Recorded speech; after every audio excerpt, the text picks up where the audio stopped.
Recent information gathered during visits to Hurricane Beryl impacted islands of Saint Vincent and the Grenadines and Grenada and its dependencies were taken into account when a pre-hurricane simulation exercise was recently held at the National Emergency Management Agency.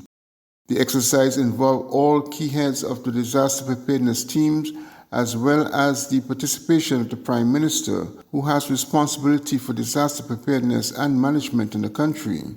Also engaged in the simulation was the Disaster Emergency Management Department on Nevis.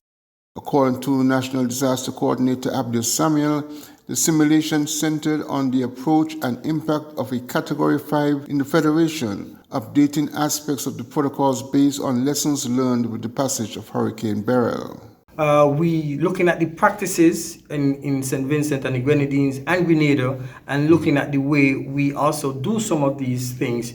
We are now adjusting ourselves based on their best practices, based on what has worked for them, what has not worked for them, what we have in our systems, in our frameworks, and we are making the necessary adjustment to improve our framework to ensure that their experience, regrettably, will bring about some practices that could enhance and strengthen our capability to be able to resist or mitigate some of those impacts that were faced in Saint Vincent and the Grenadines and Grenada. Meanwhile, Samuel said the overall response for aid and assistance to the hurricane-impacted islands has been very good. However, cash assistance at this phase will be most helpful.